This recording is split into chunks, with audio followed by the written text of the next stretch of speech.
तो characteristics of equilibrium constant ऐसा हम लोग लास्ट क्लास में पढ़ रहे थे और जिसके अंदर मैंने आपको 3 पॉइंट पढ़ाया हुआ था, याद आ रहा होगा आपको। पहला पॉइंट मैंने क्या पढ़ाया था? पहला पॉइंट मैंने पढ़ाया था कि जब कभी भी किसी n फैक्टर से आप उसको क्या करते हैं, डिवाइड करते हैं, तो वो under root of nth root बन जाता है। अगर सेकेंड मैंने पॉइंट पढ़ाया था कि अगर आप उसको n से मल्टीप्लाई करते हैं तो वो उसके nth पावर पर चला जाता है। और अगर आप किसी भी इक्वेशन को, थर्ड पॉइंट में पढ़ाया होगा कि अगर आप किसी इक्वेशन को रिवर्स करते हैं तो जो इक्विलिब्रियम नया कांस्टेंट है वो 1/kc हो जाता है। ये 3 पॉइंट हमने लास्ट क्लास में देखा था। आप चौथा पॉइंट लिखना स्टार्ट करें। If two equations are added, if two equations are added, then their equilibrium constants are multiplied, then their equilibrium constants are multiplied। क्या कहने का मतलब है? सपोज करिए पहला इक्वेशन है A is in equilibrium with B, दूसरी इक्वेशन है C is in equilibrium with D। अब आप इस दोनों इक्वेशन को ऐड कर रहे हैं। पहले वाले का इक्विलिब्रियम कांस्टेंट K1, दूसरे वाले का इक्विलिब्रियम कांस्टेंट K2, तो आप रिजल्टेंट क्या लिखेंगे? AC is in equilibrium with BD। और अब जो नया इक्विलिब्रियम आया है इसका जो K डैश है वो किसके बराबर होगा? K1 इंटू K2 के बराबर, यानी product of K1 into K2। If reaction are getting added then the equilibrium constant is getting multiplied. यही लिखा है अपने पॉइंट में। क्या लिखा है? If two equations are added then their equilibrium constants are multiplied. ये एग्जांपल उसके नीचे लिख लें, उसके नीचे ये एग्जांपल लिख लें कि अगर आपने ये पहला इक्वेशन लिखा है A is in equilibrium with B, तो ये K1 है। C is in equilibrium with D, ये K2 है। ये इसका इक्विलिब्रियम कांस्टेंट है, ये इसका इक्विलिब्रियम कांस्टेंट है। आपने दोनों इक्वेशन को क्या कर दिया? ऐड कर दिया। तो once we are adding the equations the equilibrium constant gets multiplied. तो इक्विलिब्रियम कांस्टेंट मल्टीप्लाई हो जाता है। आगे लिखें point number 5। If the equations are subtracted, if the equations are subtracted then their equilibrium constants are divided। if equations are subtracted then equilibrium constants are divided, equilibrium constants are divided।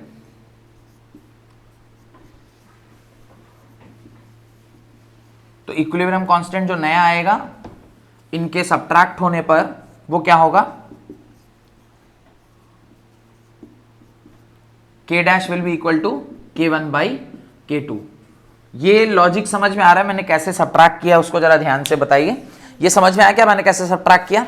ये तो आपको दिख रहा होगा, A में से C घट गया, B में से D घट गया, ये सब्ट्रैक्टेड है। लेकिन अगर इधर नेगेटिव है तो इधर आएगा तो पॉजिटिव होगा, इधर नेगेटिव है तो इधर आएगा तो पॉजिटिव होगा। और ये नई इक्विलिब्रियम आ गई, A plus D gives B plus C, और इसका जो नया इक्विलिब्रियम कांस्टेंट होगा वो किसके बराबर होगा? दोनों के डिवीजन के बराबर होगा। लॉजिक क्लियर है? डन। तो ये सेकंड एग्जांपल, ये माने सेकंड केस था। नोट डाल के इसके नीचे एक पॉइंट लिखें। Equilibrium constants under any circumstance, equilibrium constant under any circumstance do not gets multiplied, do not gets added or subtracted, do not gets added or subtracted। क्या बोल रहा हूं मैं? चाहे कुछ हो जाए, आप नया इक्विलिब्रियम कांस्टेंट जो है वो K1 प्लस K2 या K1 माइनस K2 नहीं हो सकता है। डिवाइड या मल्टीप्लाई का तो केस हो गया। किसी भी तरीके से आप इक्विलिब्रियम कांस्टेंट्स को जोड़ या घटा नहीं सकते हैं। लॉजिक क्लियर है?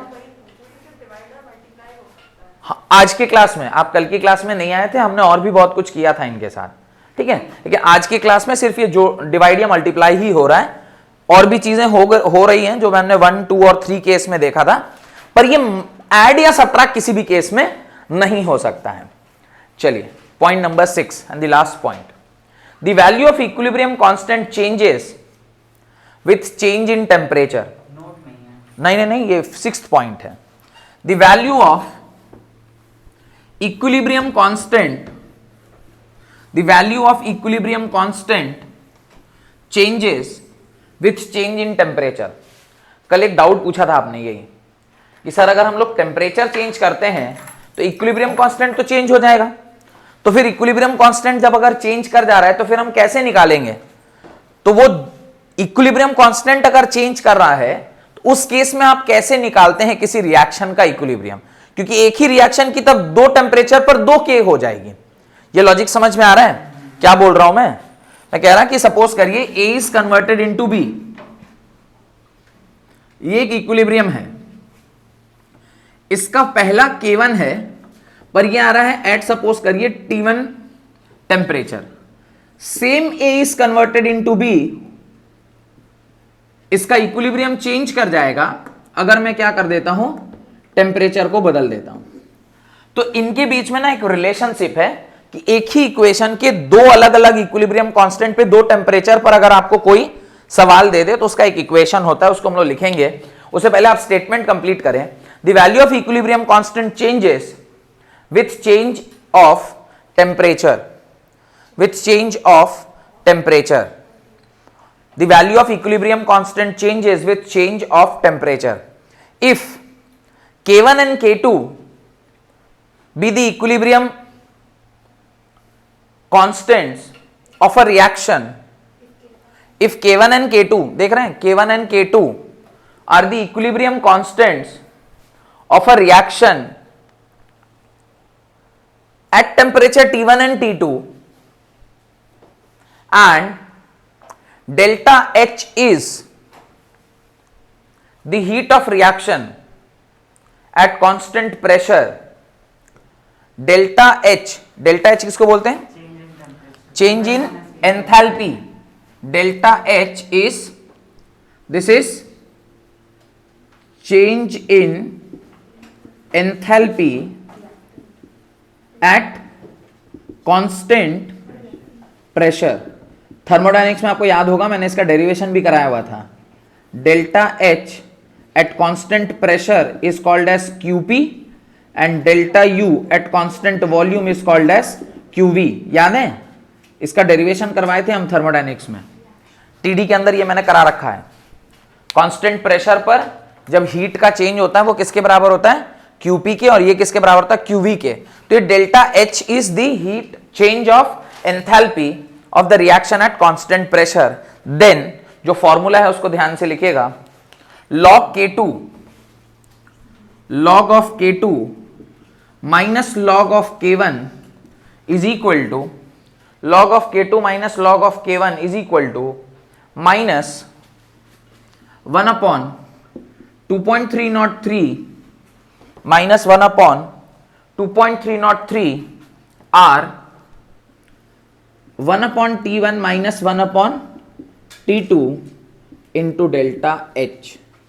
This is the formula. अब जरा ध्यान से यहां पे देखिएगा तो दो तीन चीजें यहां पे समझ में आएगी। ये log A minus log B लिखा हुआ है क्या? log A minus log B, log A minus log B होता है log A by B. Can I write this as log 2 by log K? log K2 by log K2 by K1 is equal to minus 1 upon 2.303 R। अच्छा, ये negative sign को अगर मैं consume करना चाहता हूं तो मैं क्या कर सकता हूं? 1 upon T2 minus 1 upon T1 लिख देता। ये फॉर्मूला ये बन के आ जाता है। इसको आप डब्बे में बंद कर लीजिए, इसको आप डब्बे में बंद करिए। log K2 by K1 is equal to delta H 2.303 R बड़ी bracket 1 upon T2 minus 1 upon T1, 1 upon T2 minus 1 upon T1। ये जो नंबर है 2.303, इसका कुछ नाम है? नहीं, इसका कुछ नाम नहीं है। जब कभी भी आप ln को log में कन्वर्ट करते हैं ना, factor of 2.303 gets multiplied. ln natural logarithm को जब बेस 10 में कन्वर्ट करते हैं तो एक फैक्टर है दैट इज 2.303, वो हमेशा मल्टीप्लाई होता है। नहीं समझ में आए तो बगल में कहीं पे लिख लीजिएगा। ln को जब कभी भी आपको log में कन्वर्ट करना है, आपको इसको मल्टीप्लाई करना होता है विद अ फैक्टर ऑफ 2.303। ये मल्टीप्लाई करना होता है in order to convert ln into log। ln मतलब क्या होता है? log बेस e और ये होता है log मतलब log बेस 10। ln क्या है? ln is log base e को जब आप log बेस 10 में कन्वर्ट करते हैं तो ये करने के लिए आपको क्या करना पड़ता है? 2.303 का फैक्टर उस तरफ मल्टीप्लाई करना होता है जिधर log 10 लिखा हुआ है। ये है नेचुरल लॉगरिथम। डन? चलिए लिख लीजिए, हेडिंग डालिए एप्लीकेशन ऑफ इक्विलिब्रियम कांस्टेंट। अब अभी तक हम लोग क्या देख रहे थे कि इक्विलिब्रियम कांस्टेंट कैसे निकाला जाता है, किसी रिएक्शन के लिए इक्विलिब्रियम कांस्टेंट आप कैसे निकालेंगे, ये सारी चीजें भी हम देख रहे थे। अब हमें क्या देखना है? अब हमें देखना है कि इसकी मदद से आप क्या क्या चीजें निकाल सकते हैं। Right, equilibrium constant is helpful in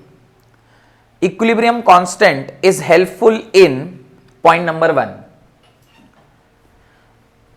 one in predicting the extent of reaction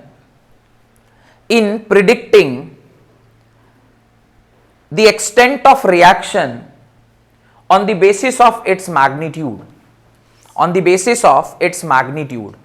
magnitude के बेसिस पर आप ये निकाल सकते हैं कि रिएक्शन अभी कितना हुआ है या रिएक्शन अभी कितना होना बाकी है। ठीक है, तो extent of reaction on the basis of its magnitude, Kc के मैग्नीट्यूड को देखकर आप ये बता सकते हैं कि अभी रिएक्शन कितना होना बाकी है या कितना हो चुका है या कितना होना बाकी है। Point number 2, in predicting the direction of reaction, what do mean by direction of reaction? Forward जाने वाला है या बैकवर्ड जाने वाला है? केसी की वैल्यू को देख के आप ये बता सकते हैं कि अब रिएक्शन फॉरवर्ड जाएगी या रिएक्शन बैकवर्ड आएगी। ये भी हम प्रिडिक्ट करेंगे, सिखाऊंगा कैसे प्रिडिक्शन होता है इसका, मैं सिखाऊंगा अभी। हाँ, नहीं, केसी एंड क्यूसी की वैल्यू को कंपेयर करके पता करते हैं।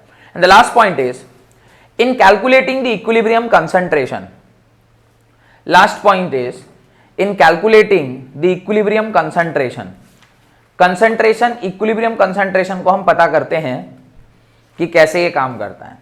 ठीक है, पहला हेडिंग डालें predicting the extent of reaction,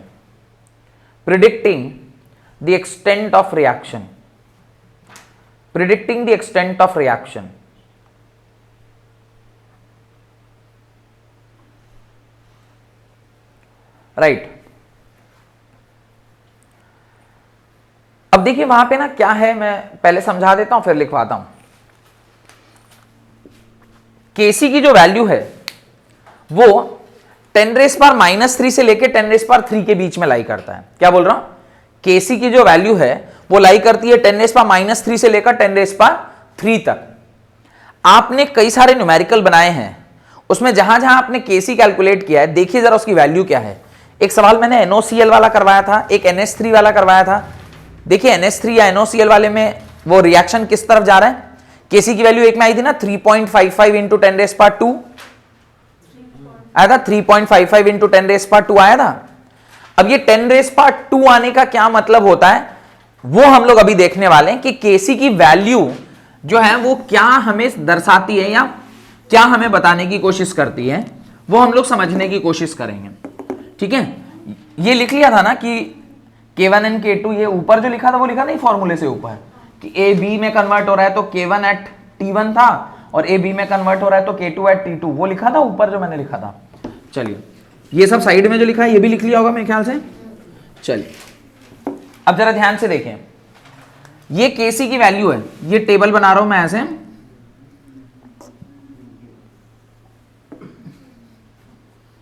यहां पर 0 है, यहां पर 10⁻³ है, यहां 10⁻³ है, और ये सारी वैल्यू किसकी है?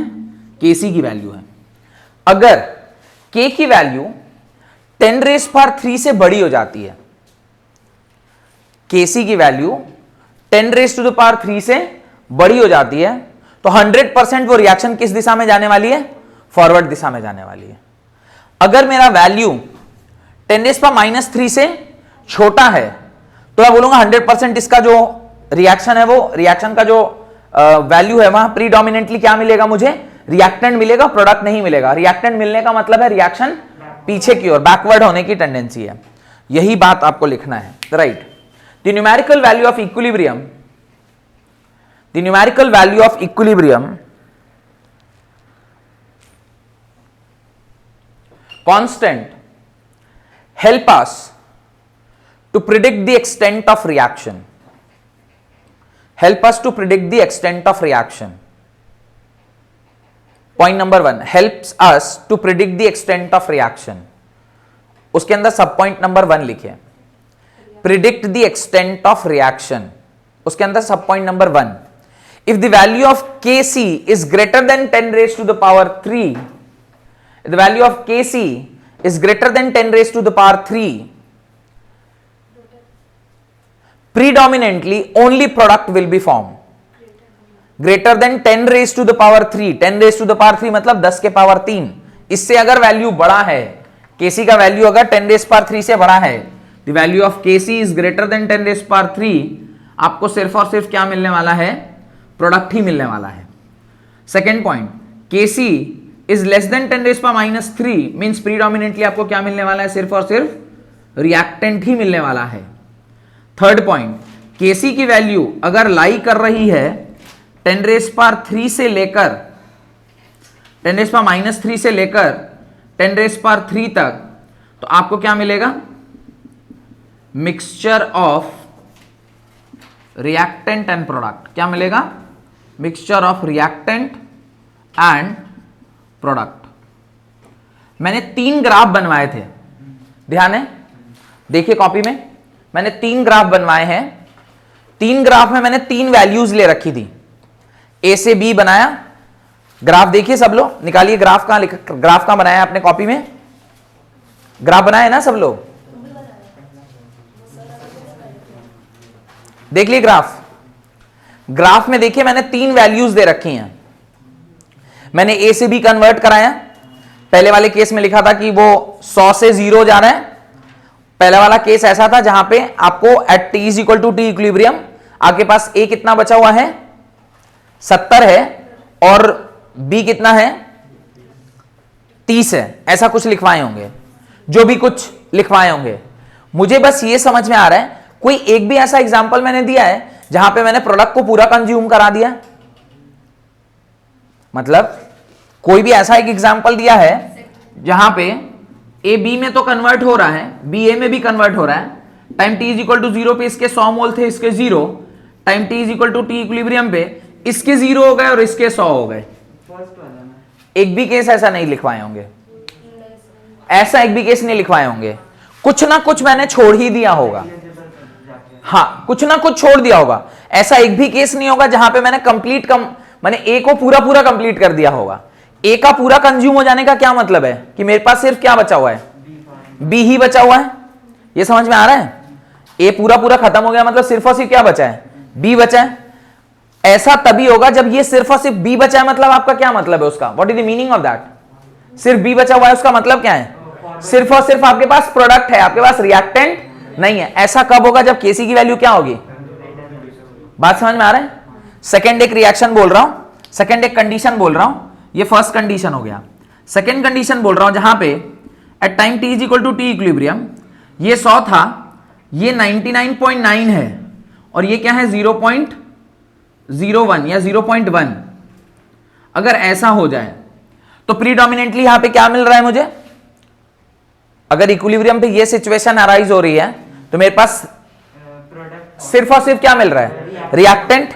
ऐसा कब होगा, जब केसी की वैल्यू 10⁻³ के कम होगी। और इस ये वाला जो केस है, ये तीनों केस मैंने आपको पढ़ा रखा है, जहां पर आपके पास क्या मिल रहा था, mixture of reactant and product.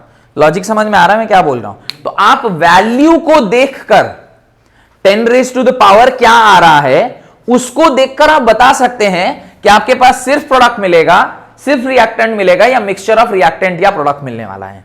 ये समझ में आ रहा है। केसी की वैल्यू सिर्फ देख के आप ये समझ जाएंगे। तो केसी की वैल्यू हमें पहला क्या काम कर रहा है, आपने एप्लीकेशन में क्या लिखा? First point predicting the extent of reaction.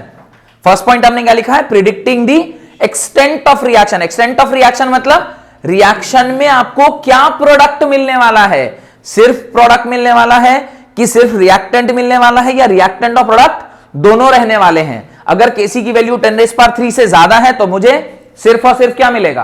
Product. अगर केसी की वैल्यू 10⁻³ से छोटी है तो मुझे सिर्फ और सिर्फ क्या मिलेगा? रिएक्टेंट। और जब केसी की वैल्यू इन दोनों के बीच में पड़ेगी तो मुझे क्या मिलेगा? यही रीजन है कि जो सवाल आपने सॉल्व किया था उसमें आया था value 3.55 into 10⁻²। 10⁻² lies between 10⁻³ and 10⁻³। उस केस में आपको क्या मिलेगा? रिएक्टेंट भी होगा और प्रोडक्ट भी होगा। ये लॉजिक क्लियर है? तो ये पहला एप्लीकेशन आपका समझ में आ जाना चाहिए। सेकेंड, ये लिखना चाहते हो लिख सकते हैं।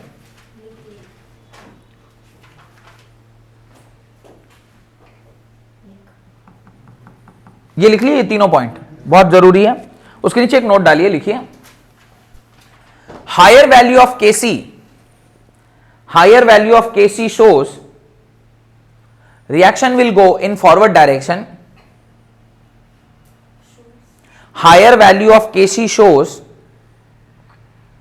the reaction will go in forward direction and the product so formed is more stable than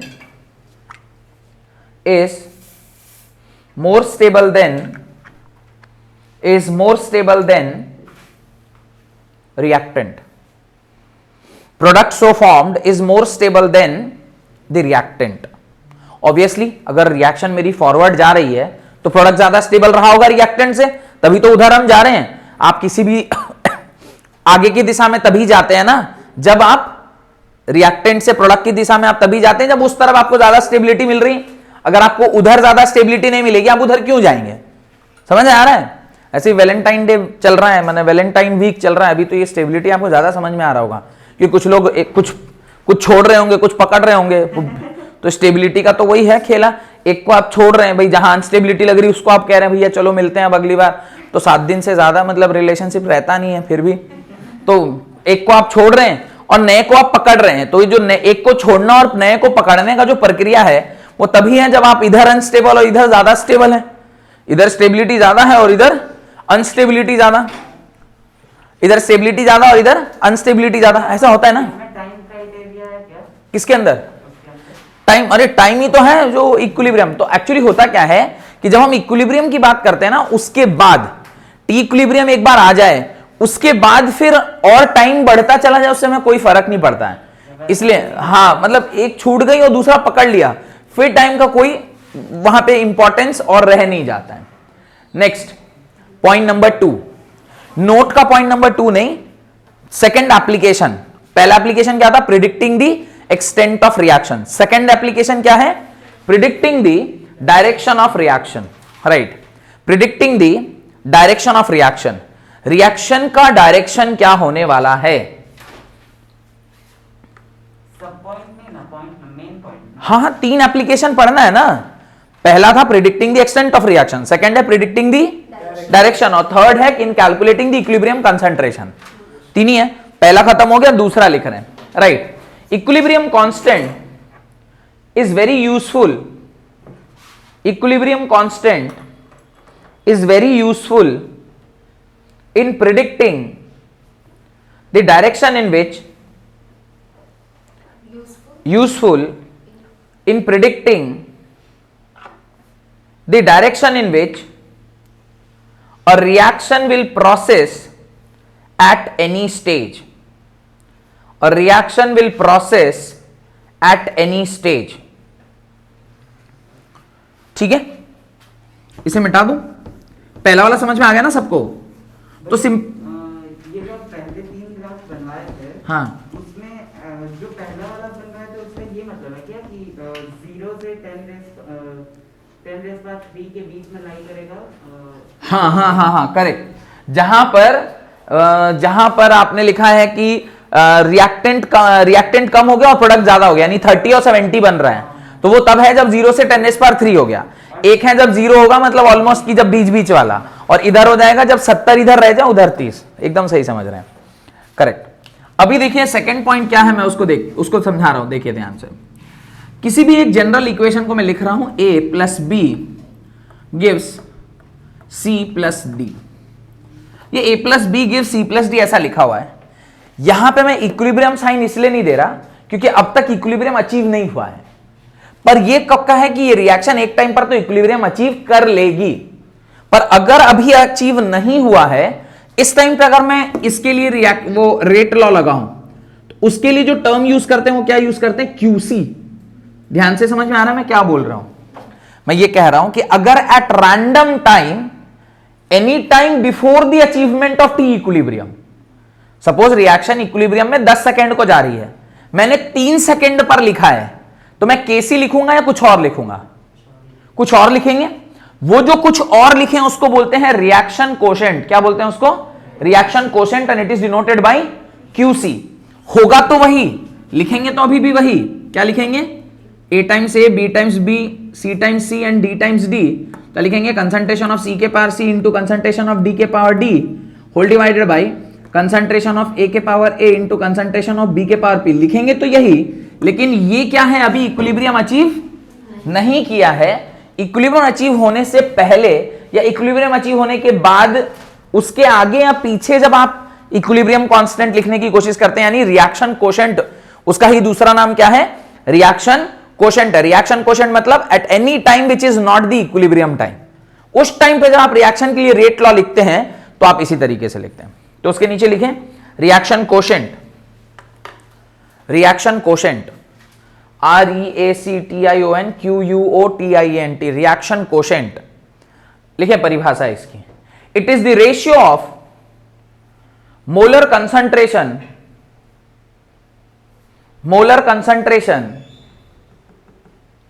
और partial pressure of the product species to that of reactant species. It is the ratio of molar concentration or partial pressure of product species to that of reactant species at any stage in the reaction. At any stage in the reaction. Any stage का क्या तात्पर्य है? किसी भी time पे, equilibrium time को छोड़कर, क्योंकि इक्विलिब्रियम पे जब लिखेंगे फिर क्या लिखते हैं? फिर लिखते हैं KC। इक्विलिब्रियम के अलावा जहां कहीं भी लिख रहे हैं वहां पे आप क्या लिखेंगे? QC लिखेंगे। उसके नीचे ये रिएक्शन आप लिख लीजिएगा, AA plus BB is in equilibrium या is equal to CC plus DD। Reactant species at any stage in the reaction, at any stage in the reaction. उसके नीचे ये लिख लें आप,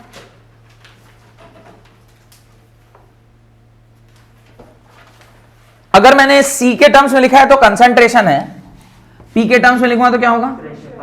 QP लिखना होगा तो ऐसे लिखेंगे, partial pressure of C raise to the power C into partial pressure of D raise to the power D whole divided by partial pressure of A raise to the power A into partial pressure of B raise to the power B।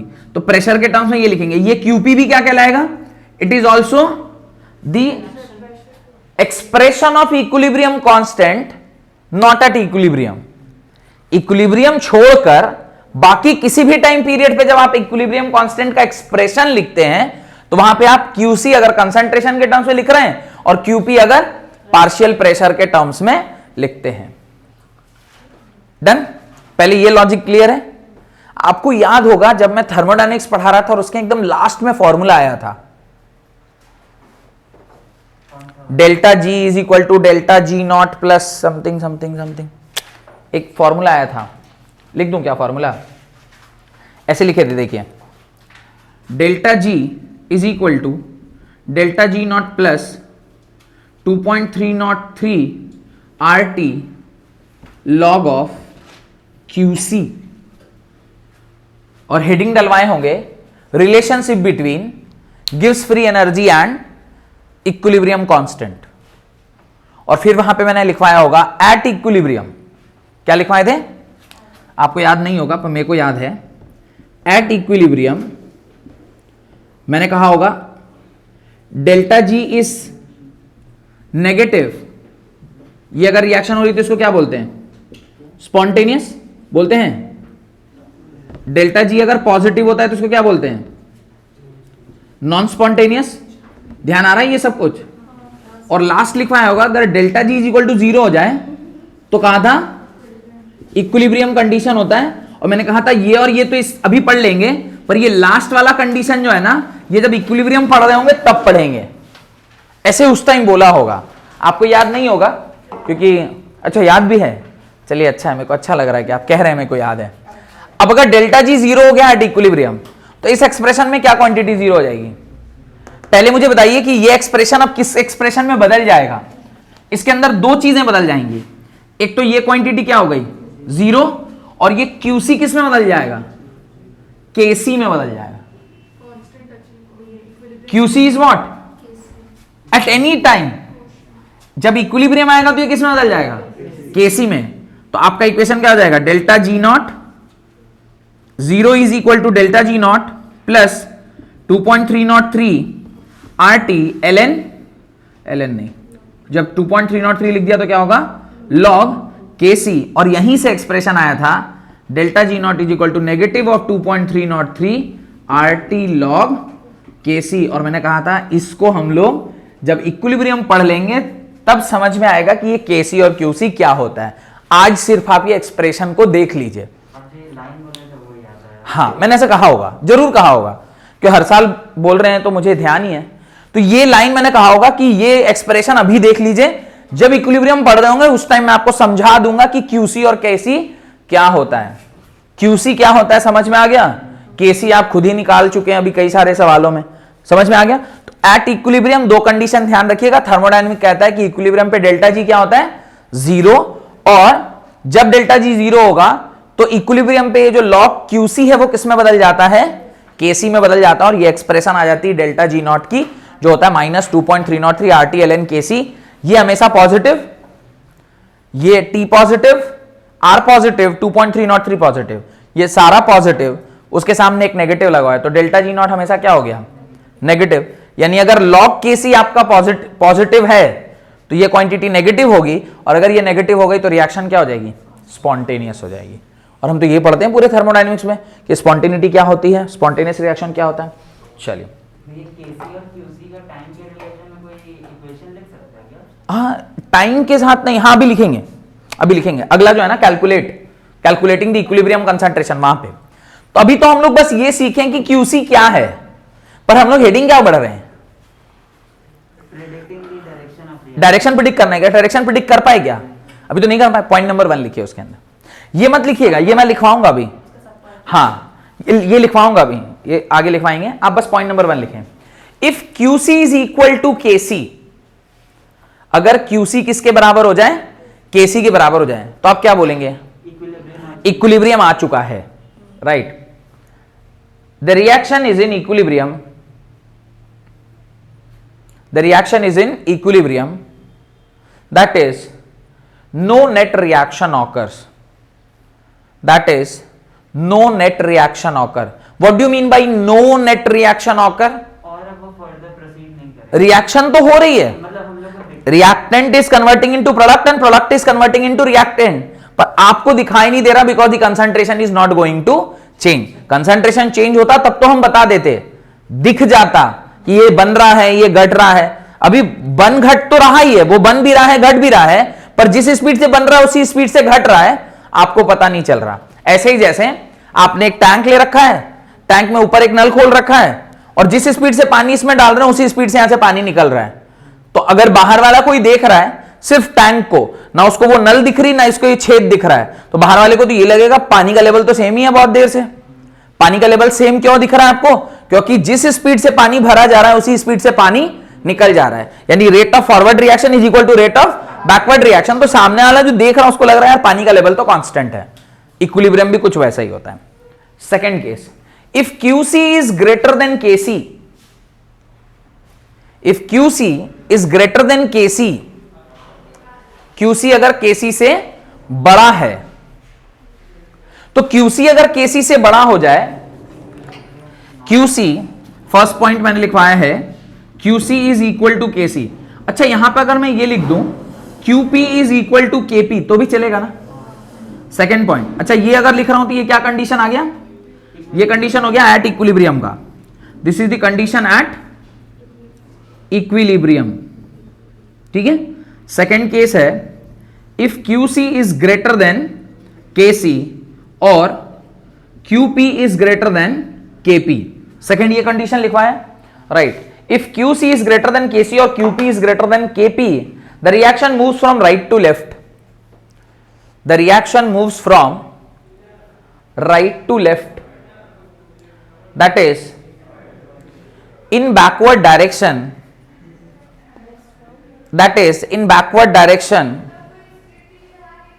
or in the direction of reactant, in backward direction or in the direction of reactant, or in the direction of reactant। हाँ reactant बनेगा। अभी देखिए second वाला case समझा रहा हूं, अच्छा first case समझा रहा हूं, ध्यान से देखिए। फर्स्ट केस में क्या है, QC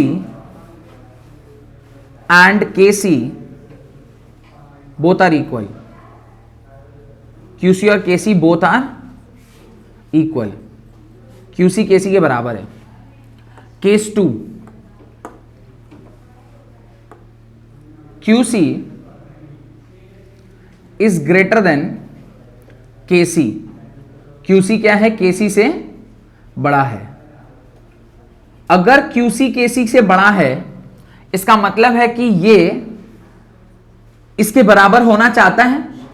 अगर ये इसके बराबर होना चाहता है मतलब ये कहां जा रहा है, पीछे की ओर जाएगा, क्योंकि QC अगर बड़ा है तो एक्सप्रेशन देखिए QC का एक्सप्रेशन अभी आपने लिखा था थोड़ी देर पहले। QC का एक्सप्रेशन क्या लिखा था, QC इज इक्वल टू होता है कंसंट्रेशन ऑफ C के power C into concentration of D के power D whole divided by concentration of A के power A into concentration of B के पावर B। यही QC का एक्सप्रेशन है। अब वो कह रहा है कि QC अगर बड़ा हो गया मतलब क्या ज्यादा बना हुआ है, ये ज्यादा बना हुआ है, और KC छोटा है, KC छोटा यानी इक्विलिब्रियम पीछे रह गया और आप बाहर निकल गए, यानी आपने ज्यादा प्रोडक्ट बना लिया और इक्विलिब्रियम पीछे है, तो ऑब्वियसली प्रोडक्ट को जब तक आप रिएक्टेंट साइड पर नहीं भेजेंगे इक्विलिब्रियम कैसे आएगा। लॉजिक क्लियर हो रहा है। तो चूंकि आपने प्रोडक्ट ज्यादा बना लिया है और जो आपका KC है वो इससे छोटा है, तो obviously this product will go back so that कि रिएक्टेंट में कन्वर्ट हो जाए और तभी इक्विलिब्रियम स्टैब्लिश होगा, क्योंकि ये जब तक बराबर नहीं होगा तब तक तो इक्विलिब्रियम नहीं बराबर होगा। यानी QC अगर ज्यादा है मतलब आपने क्या ज्यादा फॉर्म कर लिया है, प्रोडक्ट ज्यादा फॉर्म कर लिया है। प्रोडक्ट ज्यादा फॉर्म कर लिया और आपको पीछे आना है तो आपको क्या करना पड़ेगा, इसको नीचे करना होगा, ये ऊपर होगा, ये नीचे होगा, मतलब this is converting into this, तो ये बैकवर्ड रिएक्शन हो गया। इस केस में क्या हो जाएगा, बैकवर्ड रिएक्शन। सिमिलरली यहां पे लिख देता हूं बैकवर्ड शिफ्ट होगा। सिमिलरली थर्ड केस क्या है, if QC is smaller than KC और QP is smaller than KP। Third case क्या बोल रहा हूं, थर्ड केस बोल रहा हूं आपका QP जो है, QC जो है वो छोटा है और KC जो है वो बड़ा है। ध्यान से देखिएगा, QC छोटा तभी होगा जब आपका क्या छोटा रहेगा, ये छोटा होगा ना, सॉरी ये कम रहेगा तभी ना ये छोटा होगा। आपका जो ये वाला क्वांटिटी है ये कम रहेगा तभी ना ये कम रहा होगा, और आपको जाना है ऊपर तक, आपको बढ़ना है आगे, बढ़ना है आगे मतलब तभी बढ़ सकते हैं जब इसका कंसंट्रेशन बढ़ेगा। इसका कंसंट्रेशन बढ़ना होगा तो क्या करेंगे, AB किस में कन्वर्ट होना होगा, CD में।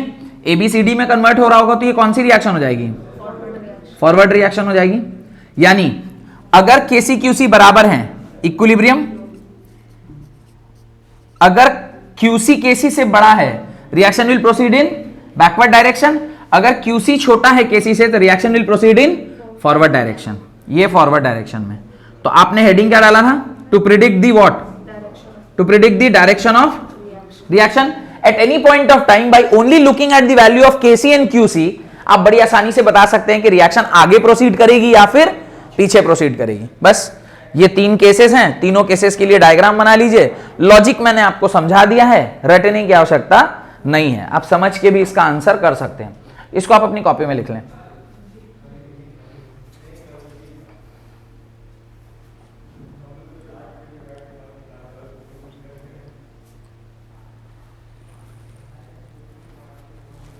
ये डायग्राम बहुत इंपॉर्टेंट है, बहुत आसानी से समझने का तरीका है, क्योंकि अल्टीमेटली अगर मुझे इक्विलिब्रियम स्टैब्लिश करना है तो मुझे क्यूसी को केसी के बराबर करना होगा। अगर क्यूसी को केसी के बराबर करना है तो इसको झुकाना होगा, इसको कम करना होगा। इसको कम करने के लिए एक ही तरीका, आप ये जो प्रोडक्ट है उसको कम कर दीजिए। प्रोडक्ट तभी कम होगा जब रिएक्शन पीछे की ओर ज्यादा शिफ्ट करेगी, तो बैकवर्ड रिएक्शन हो गया। अब अगर इन दोनों को बराबर करना है तो मुझे क्यूसी को बढ़ाना होगा। क्यूसी को बढ़ाना होगा मतलब सीएनडी को बढ़ाना होगा। सीएनडी बढ़ाने का मतलब होता है आप एबी किस में कन्वर्ट होगा, सीडी में, और सीडी में कन्वर्ट होगा तो यानी फॉरवर्ड रिएक्शन जाएगा। क्वेश्चन लिखें।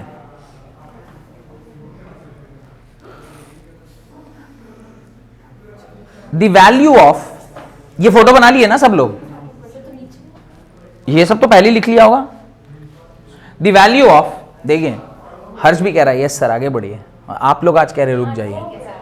The value of KC for a reaction, the value of KC for a reaction 2A gives B plus C, 2A gives twice of A gives B plus C, ठीक है। 2A gives B plus C, वो जो gives लिखिएगा वो equilibrium वाला sign डालिएगा। 2A gives B plus C is 2 into 10 raised power minus 3, 2 into 10 raised power minus 3 केसी का value. दिमाग में ये केसी को देखकर आपको क्या समझ में आ रहा है? मैंने अभी कुछ नहीं जानते फिर भी मैं 100% बोल रहा हूं कि ये पीछे ही जा रहा होगा। क्यों? केसी का वैल्यू 10 पर -3 है। 10 पर -3 मतलब ज्यादातर रिएक्टेंट बन रहा होगा। ज्यादातर रिएक्टेंट तभी बनेगा जब बैकवर्ड कैसा पीछे जाएगा। ये सबको चमका या खाली मेरे को ही चमक रहा है या कुछ लोगों को चमक रहा है? सब लोग चमक रहे हैं इसमें। 10 पर -3 देखते मेरे को क्लिक कर जाना चाहिए। 10 पर -3 मतलब ये रिएक्टेंट ही ज्यादा बनेगा, और रिएक्टेंट तभी ज्यादा बन सकता है जब रिएक्शन बैकवर्ड डायरेक्शन में आएगी। क्लियर? आगे लिखिए। तो आंसर आपका आ चुका, ये क्वेश्चन का आंसर आ चुका, पर क्वेश्चन पूरा लिखना पड़ेगा। हाँ रिएक्शन ये है, पर क्वेश्चन तो पूरा लिखना पड़ेगा ना। लिखिए, eight a given time the composition of reaction mixture is, eight a given time the composition of reaction mixture is, the composition of reaction mixture is concentration of A is equal to concentration of B is equal to concentration of C. concentration कैसे लिखते हैं? ऐसे लिखते हैं ना, concentration of A is equal to concentration of B is equal to concentration of C is equal to 3.0 into 10 raised power -4 is equal to 3.0 into 10 raised power -4 capital M, capital M मोलारिटी। Calculate बोल रहा हूं, in which direction the reaction will proceed. अभी तो आगे जाए, नहीं अभी पहले सॉल्व करके बताना है। In which direction the reaction will proceed, मतलब क्यूसी का वैल्यू केसी से कम है ना इस बार में, निकालना होगा ना क्यूसी। तो आपको तो केसी दिया हुआ है, आपको क्या करना होगा? क्यूसी निकालना होगा, क्योंकि ये जो पैरामीटर्स दिए हुए हैं वो इक्विलिब्रियम पे नहीं दिया हुआ है। एट एनी गिवन टाइम बोला है ना उसने, at a given time, which time, that is not equilibrium time, क्योंकि अगर इक्विलिब्रियम होता तो लिखता at time is equal to equilibrium, तो उसने लिखा है, देखिए लिखा हुआ है at a given time. I don't know what is that given time. Any given time पर जब आप रिएक्शन लिखते हैं तो उसको क्या लिखते हैं? क्यूसी लिखते हैं। तो सबसे पहला काम आपको क्या लिखना चाहिए? क्यूसी का एक्सप्रेशन लिखिए। क्यूसी का एक्सप्रेशन लिख के उसकी वैल्यू पता करिए और उस वैल्यू को गिवन केसी की वैल्यू के साथ कंपेयर करिए। अगर केसी क्यूसी से छोटा हो जाए तो बैकवर्ड, अगर केसी क्यूसी से बड़ा हो जाए तो फॉरवर्ड, केसी क्यूसी के बराबर आ जाए तो इक्विलिब्रियम पे है। समझ में आ रहा है क्या करना है इस सवाल में? क्यूसी का एक्सप्रेशन कैसे लिखेंगे? क्यूसी इज इक्वल टू, इस वाले सवाल में आप क्या लिखेंगे? Concentration of B into concentration of C whole divided by concentration of A का स्क्वायर। क्यूसी का वैल्यू 1 है क्या? आइए, हाँ शायद आप इस पर्टिकुलर एग्जाम्पल के लिए आप QC कैसे लिखिएगा? QC का ये एक्सप्रेशन होगा ना, concentration of B raise to the power 1 into concentration of C raise to the power 1 whole divided by concentration of A raise to the power 2। क्यों रिएक्शन क्या दिया हुआ था? रिएक्शन दिया हुआ था twice of A gives B plus C, यही दिया है ना, B प्लस C। तो इसके लिए QC यही लिखेंगे। QC की वैल्यूज को पुट करिए, चूंकि सब सेम है तो मैं इसे लिख सकता हूं ना x into x by x square, कड़ी जाना है 1 हो जाएगा। QC आ गया 1, KC कितना दिया हुआ है? QC आ गया 1, QC is equal to 1, KC कितना दिया हुआ है? 2 इंटू -3। ये तो कौन बड़ा है इन दोनों में? QC बड़ा है, यानी ये वाला केस है और ये वाला केस होगा तो रिएक्शन कहां जाती है? बैकवर्ड। तो आंसर क्या होगा? The reaction will proceed in backward direction. समझ में? ऐसे न्यूमेरिकल कैसे आएंगे पूरा सॉल्व करके दिखाइएगा। मैंने यहाँ शॉर्टकट मार दिया है थोड़ा सा।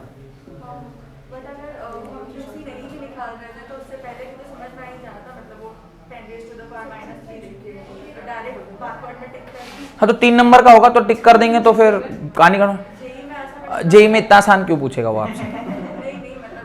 ये तो पहला सवाल है जो प्रिडिक्ट करा रहा है आपसे।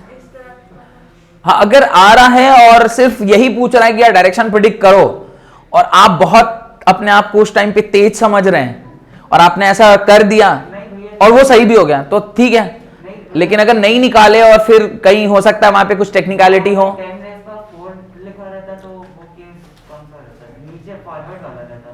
10 रेज़ टू द पावर अगर QC के टाइम पे वहां 3 इंटू 10 रेज़ का 4 रहता ये, हाँ वो अगर 10 रेज़ का 4 तो 100% वो फिक्स हो गया कि ये तो बैकवर्ड ही जाएगा। नहीं, लेकिन अगर B के QC अगर 10 रेज़ पावर -4 आ जाता, QC +4 तो 1 आया और +4 आया, बात तो एक ही है ना। कंसंट्रेशन जब सेम नहीं रहेगा A B और C का, तो सवाल के ऊपर डिपेंड करेगा क्या होगा, तो निकालना पड़ेगा ना। मान लीजिए अगर यहाँ पे तीनों अलग अलग वैल्यू होती तो फिर निकालना पड़ता कि QC कितना है, फिर कंपेयर करते। Ultimately by comparing only you will get the answer, only by comparing only. इसमें तो सिर्फ KC का वैल्यू देख के नहीं ना बता सकेंगे। हाँ, वही तो मैं कह रहा हूं कि अगर मान लीजिए ऐसा कुछ हो जाए कि ये तीनों अलग अलग हैं, फिर आपको ऑब्वियसली QC निकालना पड़ेगा। निकालने के बाद ही आप ये प्रिडिक्ट कर पाएंगे। पर ये 10⁻³ देख के तो लग गया था, पर 10⁻³ देखने के बाद अगर मान लीजिए मेरा QC ऐसा आता, मैं कह रहा अगर बाई चांस मेरा QC आ जाता 1 इंटू 10⁻⁴, तो आप तो -3 देख रहे थे, -3 देख के आपको लगा रिवर्सिबल होगा, पर यहां पर देख रहे हैं तो KC बड़ा है QC छोटा है, तो फॉरवर्ड हो गया। तो डिपेंड कर रहा है ना कि QC की क्या वैल्यू आने वाली है, तो आप ऐसे प्रेडिक्ट नहीं कर सकते। एक अनुमान लगा सकते हैं कि ऐसा हो सकता है, पर आपको एक्चुअली में यहां आके क्या करना पड़ेगा, चेक करना ही पड़ेगा। क्योंकि QC की वैल्यू बिना निकाले आप कैसे बताएंगे भाई ये KC से बड़ा होगा? मतलब आप ये कह रहे हैं कि मेरा हाइट 5'8" है और दूसरे वाले को बिना देखे आप बता रहे हैं मैं उससे लंबा हूं, ऐसे कैसे होगा? चेक करना पड़ेगा यार दोनों को साथ में लाके। उसका हाइट आपने पता ही नहीं किया, उसको देखा नहीं, उसको के बारे में कुछ पता नहीं, पर आप इसको देख के कह रहे हैं हाँ ये तो लंबा ही होगा, कैसे? उससे बड़ा आदमी हो सकता है? नहीं। चलिए नेक्स्ट, अ मिक्सचर ऑफ, अगला सवाल।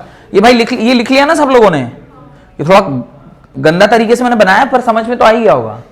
लिखिए, a mixture of 1.57 moles of N2, a mixture of 1.57 moles of N2, 1.92 moles of H2, 1.57 moles of N2, N2 माने nitrogen, 1.92 moles of H2, H2 माने hydrogen, and 8.13 moles of ammonia is introduced into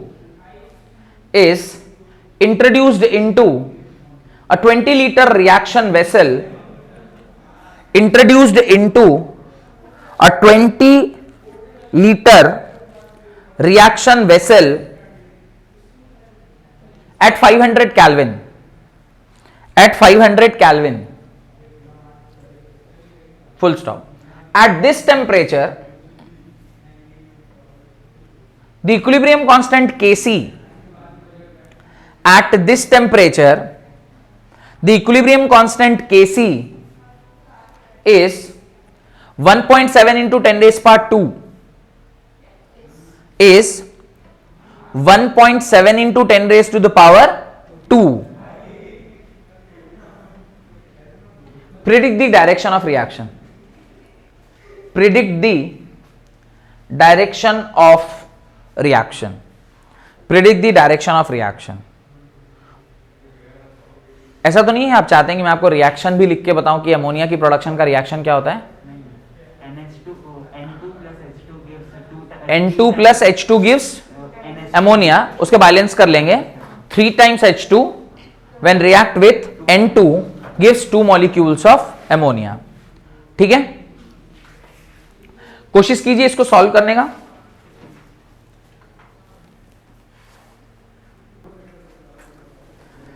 तो मेरे ख्याल से आप लोगों ने attempt कर लिया होगा. अब देखिए जरा इस क्वेश्चन को हम लोग चेक करते हैं कैसे इस सवाल को हम लोग सॉल्व करेंगे. अच्छा सवाल इसलिए है क्योंकि जो वैल्यूज दी गई हैं वो वैल्यूज डायरेक्ट नहीं दी गई हैं, इनडायरेक्टली दी गई हैं. दिखाई दे रहे हैं आपको, लिखा हुआ है मोल्स, पर मोल्स से क्या मेरा काम बनने वाला है? मेरा काम मोल्स से बनने वाला नहीं है, मोल पर लीटर से बनने वाला है. क्योंकि मेरे को क्या चाहिए? क्यूसी में चाहिए concentration, active mass, and active mass is defined in terms of molarity, concentration term. तो आप क्या लिखेंगे? क्यूसी, पहले एक्सप्रेशन बताइए क्या है? N2 plus H2 is in equilibrium with ammonia. Reaction तो यही दी गई है, इसका दुगुना प्लस इसका तिगुना गिव्स इसका दुगुना. करेक्ट. क्यूसी का एक्सप्रेशन क्या लिखेंगे?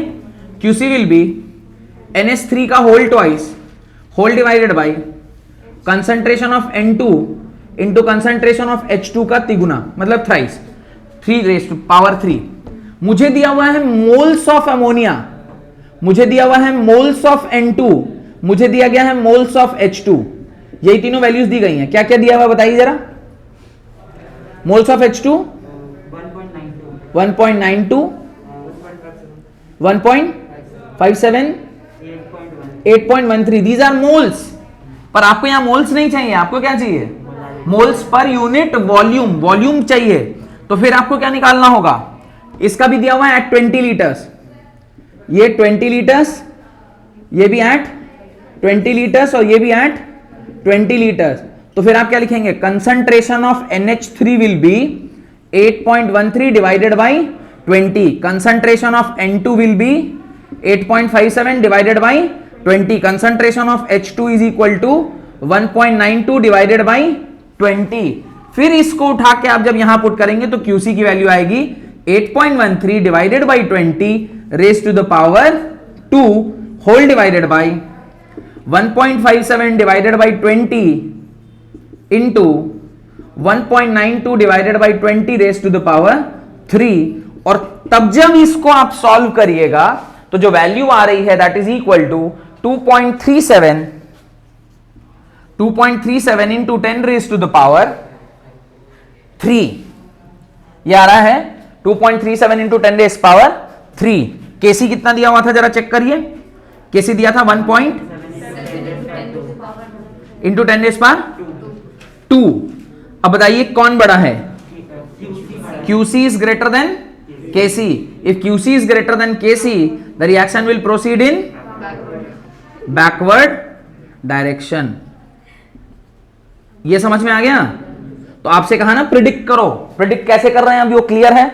2 सवाल से मेरे ख्याल से आपको 100% क्लियर हो गया होगा कि how actually we predict the reaction. Reaction को हम कैसे प्रिडिक्ट करते हैं. हेडिंग डालें calculating the equilibrium concentration. Right. The value of equilibrium constant also help the value of equilibrium constant also helps in calculating the equilibrium concentration of various substance, also helps in calculating the equilibrium concentration of various substance taking part in a reaction, hope कि ये clear है, ये numerical clear है ना जो अभी मैंने दिया था आपको, ठीक है।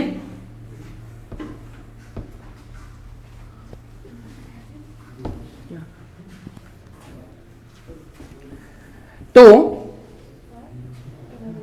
ध्यान से देखिए, डायरेक्टली हम लोग न्यूमेरिकल एक लिखते हैं और वही न्यूमेरिकल से कोशिश करेंगे इस तरह के सवाल को कैसे सॉल्व करते हैं सीखने का, right. Nitric oxide react with Br2, nitric oxide react with Br2 and gives nitrosyl bromide, nitric oxide react with Br2 to give nitrosyl bromide as per the given reaction, as per the given reaction.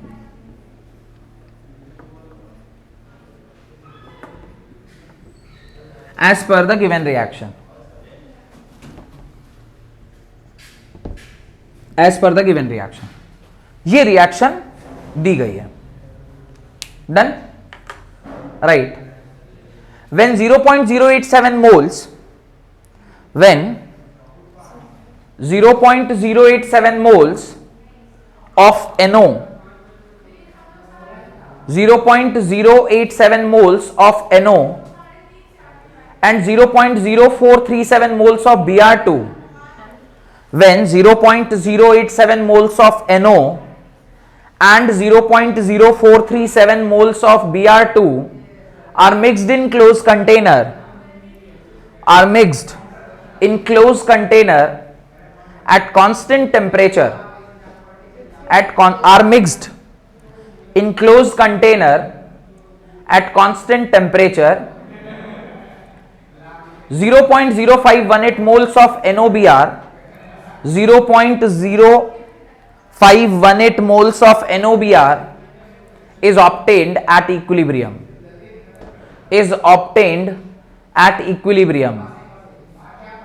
Calculate the equilibrium amount of NO and Br2. Calculate the equilibrium amount of NO and Br2. Calculate the equilibrium amount of NO and Br2. NO और Br2 का equilibrium amount आपको निकालना है। सबने question लिख लिया? अब बहुत ध्यान से सीखना है कि कैसे हम लोग सवाल को सॉल्व करते हैं। एक सवाल देखिए, समझ में आ जाएगा। अभी तक मैंने जितने भी ऐसे रिएक्शन लिखवाए थे उसमें यही लिख रहा था, A plus B give C plus D, time t is equal to 0 पे फलाना 100 मोल, उधर दे देता था 0, और time t is equal to T equilibrium पे इसके कुछ कम कर देता था, उधर कुछ बढ़ा देता था। यही तो कर रहा था अभी तक, करना अभी भी वही है। कैसे? सवाल को पढ़िए, कोई एक लोग थोड़ा तेज आवाज में पढ़िए। Nitric oxide react with Br2 and gives nitrosyl bromide. बस, nitric oxide react with Br2 gives nitrosyl bromide. सबसे पहले रिएक्शन लिख लेनी है, स्टेप नंबर 1। स्टेप नंबर 2 पढ़िए आगे। If as per the given reaction, हाँ, व्हेन 0.087 मोल्स, एक मिनट, when 0.087 moles of NO and 0.0437 of Br2। देखिए, तो अब कह रहा इनिशियली कितने मोल्स दिए हुए हैं, इसके इतने मोल्स दिए हुए हैं और इसके इतने मोल्स दिए हुए हैं। इनिशियली इन दोनों के मोल्स होंगे और इसके मोल्स क्या हो जाएंगे? 0, क्योंकि इस टाइम तो पैदा ही नहीं हो रहा, क्योंकि initially time t is equal to 0 पे आपके पास सिर्फ क्या होता है? रिएक्टेंट होता है, पर प्रोडक्ट नहीं होता है। तो आपने ये लिख लिया। अभी याद करिए, मैंने आपको जितने भी एग्जांपल दिए उसमें ऐसे लिखा होगा, इधर 100 इधर 0, तो वहां पे मैंने ये लिखा होगा A से B कन्वर्ट हो रहा है, पर यहां पर A B कन्वर्ट नहीं हो रहा है। यहां पे क्या हो रहा है? A plus B is giving C, तो A और B का कंसंट्रेशन मोल लिख दिया और यहां 0 कर दिया। सेकेंड स्टेप क्लियर है? अब देखिए, time t is equal to T equilibrium पे उसने लिखा होगा, आगे बढ़िए। Mixed in a closed container mix in a close container, आपने इसको मिक्स किया, मिक्स करेंगे तो क्या होगा, प्रोडक्ट बनेगा। चलिए At constant temperature, टेम्परेचर को कांस्टेंट रख दिया, इसका मतलब एक ही वैल्यू ऑफ केसी आने वाली है। 0.0518 moles of NOBr. NOBr। देखिए यानी जब इक्विलिब्रियम आ गया उस टाइम पर इसके जो नंबर ऑफ मोल्स हैं वो किसके बराबर हैं, 518. 0.0518 बोला होगा, 0518 मोल्स के बराबर हैं।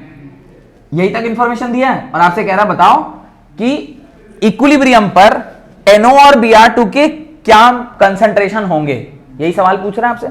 ध्यान से देखिए, अब मुझे नहीं पता कि इसका कितना क्वांटिटी कंज्यूम हुआ होगा, इसका कितना क्वांटिटी कंज्यूम हुआ होगा और इसका कितना क्वांटिटी बना होगा, पर ये जो बना है वो इतने बराबर है, ये पता है क्योंकि क्वेश्चन में दिया हुआ है। मैं यहां लिखूंगा at time t equal to T equilibrium 0.087 minus, मैं यहां 2x लिख रहा हूं। कोई लॉजिक बताएगा सर आप यहां 2x क्यों लिख रहे हैं? बिकॉज यहां पे 2 मोल्स इसके रिएक्ट कर रहे हैं 1 मोल इसके, तो अगर मैं इसका x खपत करूंगा तो इसका x/2 खपत होगा। अब x/2 का फैक्टर आ जाता, तो इसलिए मैं क्या बोल रहा हूं, इसका 2x खपा देते हैं तो इसका क्या खपेगा, सिर्फ x खपेगा। तो उस टाइम पे इसका x खप गया होगा, कितने में से x खप गया होगा, 0.0437 में से x घट गया होगा और उसी टाइम पर इसके 2x बन गए होंगे। ये लॉजिक क्लियर है? अब जरा ध्यान से देखिए, यही 2x इसके बराबर होना चाहिए, तो according to question ATQ 2x is equal to 0.0518, x is equal to क्या हो जाएगा 0.0518 होल डिवाइडेड बाई 2। सॉल्व करके बताइए क्या आ रहा है, 0.0259। क्लियर? और एक बार मुझे x पता चल गया तो क्या मैं कंसंट्रेशन तो नहीं बोलेंगे, मोल्स ऑफ NO निकाल सकता हूं क्या? फाइनल T इक्विलिब्रियम पे कितना आएगा, 0.087 माइनस 2 इंटू 0.0259। सॉल्व करिए, यानी इसमें से यही घटाना है क्योंकि 2x की वैल्यू डायरेक्टली पता थी मुझे, घटा देंगे क्या आ रहा है 0.0352 और मोल्स ऑफ इसके क्या होंगे, moles of Br2 is equal to 0.0437 minus x के जगह पर क्या लिखेंगे 0.0259। क्या आ रहा है इसको सॉल्व करके, शायद नहीं, कैलकुलेटर से कर रहे हैं, अरे यार 0.0178, आपने भी यही कहा था 0.78। ये आपका इस क्वेश्चन का फाइनल आंसर हो गया। लॉजिक क्लियर हुआ कि इस तरह के सवाल कैसे बन रहे हैं। क्या इस सवाल में केसी दिया हुआ था? नहीं दिया था, क्योंकि पहला सवाल था तो पहले ही सवाल में बहुत कॉम्प्लिकेशन आपको देने की उसने नहीं सोची, डायरेक्टली 2x को फाइनल कंसंट्रेशन के बराबर बोल दिया। पर कई ऐसे सवाल आएंगे जहां पे आपको ये तीनों ही नहीं पता होंगे पर केसी पता होगा। अगला सवाल लिखिए, जहां पे तीनों ही नहीं पता होंगे और केसी पता होगा। अगला सवाल में नहीं, ये भी केसी ही आएगा, इक्विलिब्रियम है। चलिए सवाल लिखिए, ये लिख उतार लिया इसको, जल्दी जल्दी जल्दी लिखिए, जल्दी लिखिए, जल्दी लिखें इसको, तुरंत से लिखिए।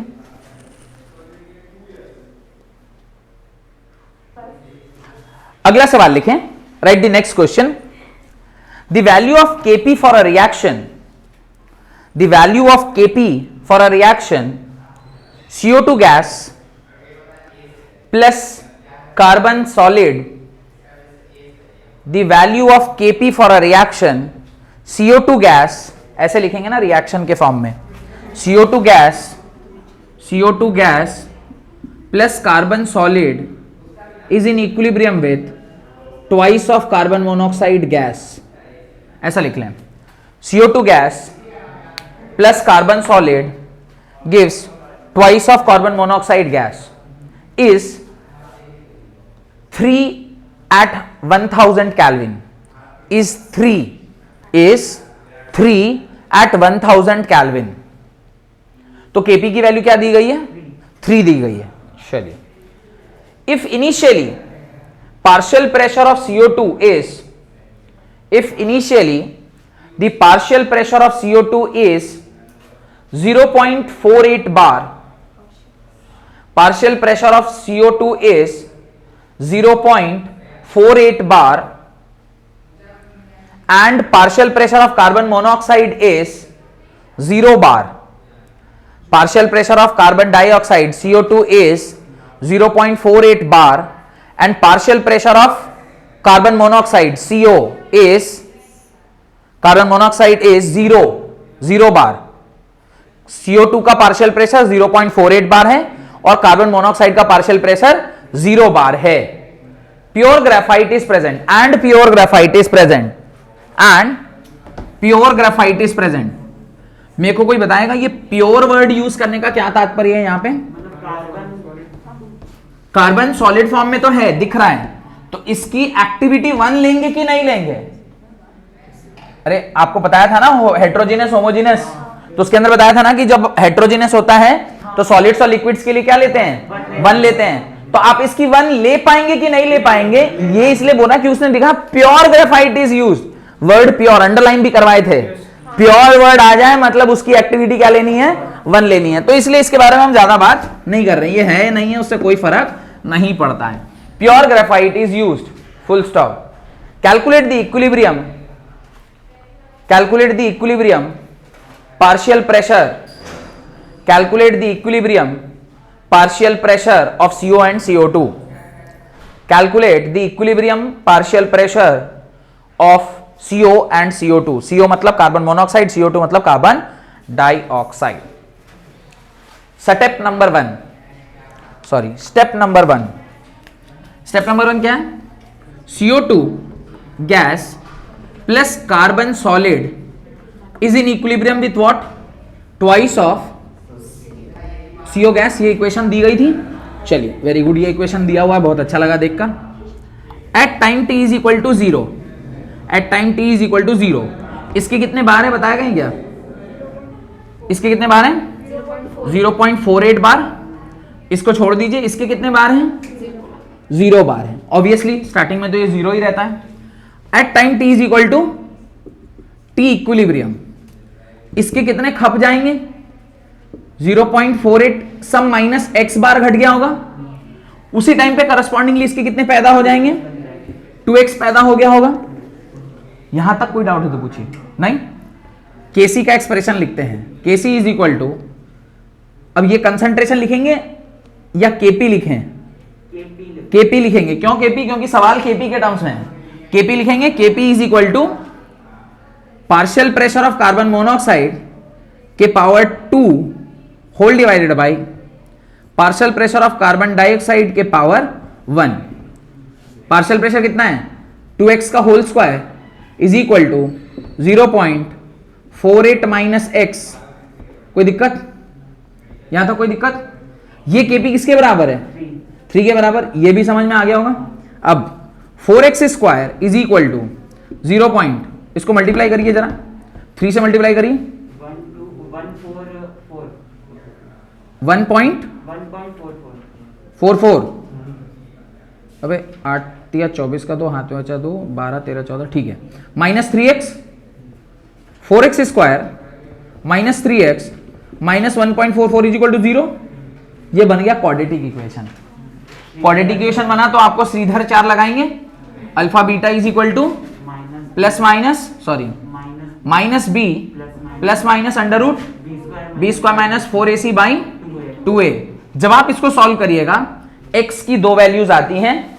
एक वैल्यू है 0.33 and the other value is, अच्छा अदर वैल्यू नहीं आ रही है, मतलब दोनों रूट सेम है, तो x की वैल्यू क्या आ रही है? 0.33.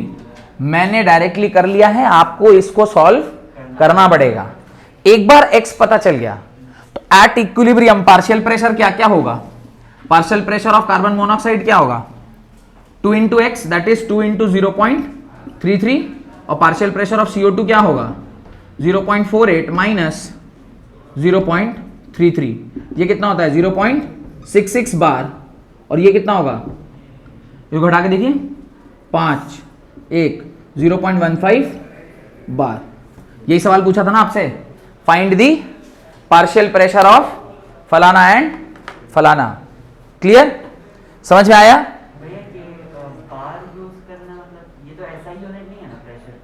कोई सवाल बार में दिया है तो मैं कैसे उसको एटीएम कर दूं? तो सवाल तो बार में ही है ना सारा कुछ, तो मेरी औकात में उसको एटीएम में कर दूं? बार ही है। हाँ, तुम्हें ऑप्शन एटीएम में दिख रहा है तो फिर बार ले आना, उसको कन्वर्ट कर लेना। तुम्हें ऑप्शन पास्कल में दिख रहा है, तुम बार ले आना, पास्कल में कर लेना। बस सवाल बार में पूछा है तो आंसर भी बार में ही होगा। ठीक है, हेडिंग डालिए, relationship between equilibrium constant K, reaction quotient Q and gives energy G। Relationship between equilibrium constant K, reaction quotient Q and gives energy. बस बोलने वाली बात है, मैंने रिलेशन तो भी थोड़ी देर पहले पूरा डिराइव किया था, जो कहा था ना कि यार आज की क्लास में लास्ट में उतरवा देंगे। मेरे को पता देख के लग गया था कि अब आज की क्लास में नहीं हो पाएगा, तो फिर अगली क्लास में फिर डिराइव कर लेंगे। ठीक है, बहुत बहुत धन्यवाद आज की क्लास अटेंड करने के लिए।